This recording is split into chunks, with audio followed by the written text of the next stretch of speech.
एकाएक नहीं आता वो। जीव तो माया मोह परिवार घर इससे बंधा हुआ है, ऐसे प्रबल बंधन से बांधा गया है सरकार ने जीव को, उसका छूटना मुश्किल है। जननी जनक बंधु सुखदारा धन भवन सुहृद परिवारा, इन बंधनों से ठाकुर जी ने प्रत्येक जीव को बांधा है। और जब इधर आता है वो तो अपनी मर्जी से नहीं आता। अति हरि कृपा जाहि पर होई, पाँव दे मार्ग सोई,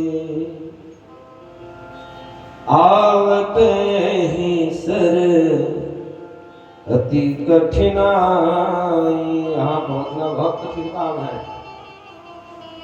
तो आता कैसे है? तो राम कृपा बिन आई न जाए।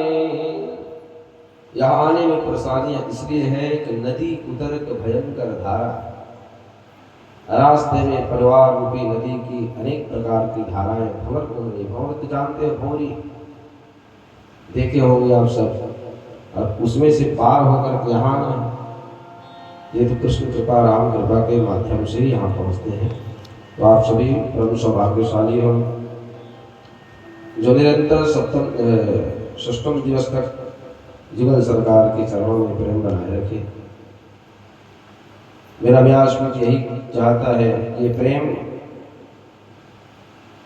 जीवन पर्यंत बना रहे। मनुष्य शरीर पाने का एक ही उद्देश्य है, भगवान के चरणों में भक्ति। और इस शरीर को पाकर के न राम जी के चरणों में भक्ति हुई, न श्याम जी के चरणों में भक्ति हुई, तो जीवन प्यारा व्यर्थ है। ईशान विद्या तपो न दानम,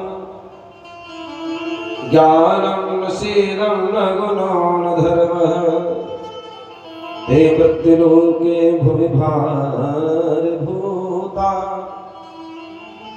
मनुष्य रूपेण मृगाश्रन्ते। जिनके हृदय में कृष्ण के प्रति प्रेम नहीं हुआ, जिसके प्रति राम जी के चरणों में प्रेम नहीं हुआ, वो मनुष्य के रूप में पशु है।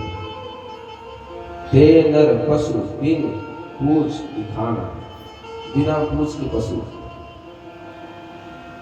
है, सिंह विंग नहीं। तो बिना पूछ के पशु कौन? वो मनुष्य जो मनुष्य शरीर पाकर के भगवान ने जो दुर्लभ शरीर दिया है, उसे पाकर के भगवान का कथाओं का श्रवण नहीं करता, भगवान का संकीर्तन नहीं करता, भगवान की भक्ति नहीं करती, भगवान से प्रेम नहीं करता, वो जीते जी पशु के समान है। उसका मनुष्य शरीर पाना नहीं पाना कोई मतलब नहीं।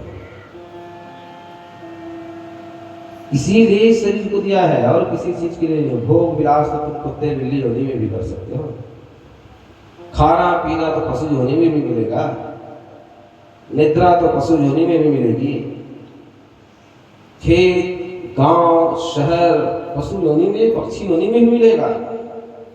पुनर्ग्रामे पुनर्क्षेत्रे पुनर्कर्मम शुभाशुभम, कर्म के अनुसार से गांव क्षेत्र सब तो बार बार मिलेंगे, लेकिन मनुष्य का शरीर बार बार नहीं मिलने वाला है।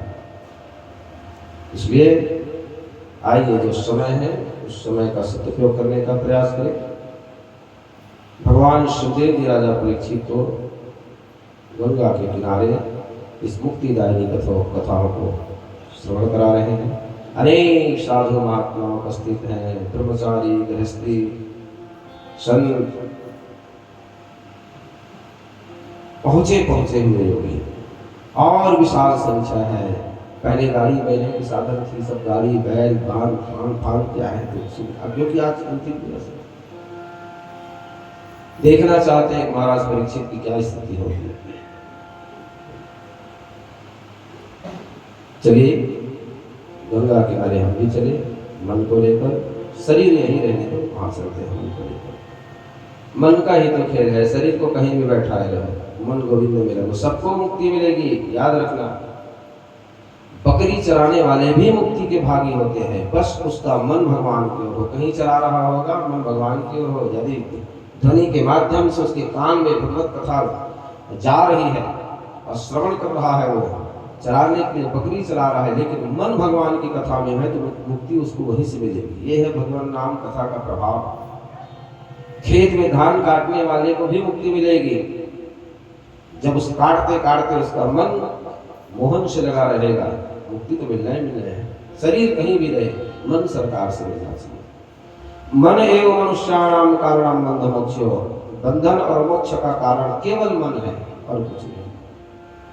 यहाँ बैठे रहेंगे, मन घूम रहा होगा बस्ती के अंदर, सड़क तरफ गया होगा, तो यहाँ बैठने से कोई मतलब नहीं। और आप सड़क में हो, दुकान में हो, घर में हो, सोए हो, लेकिन मन आपकी ध्वनि के माध्यम से भगवान की ओर है, तो फिर आपको मुक्ति मिल पाने से कोई नहीं रोक सकता।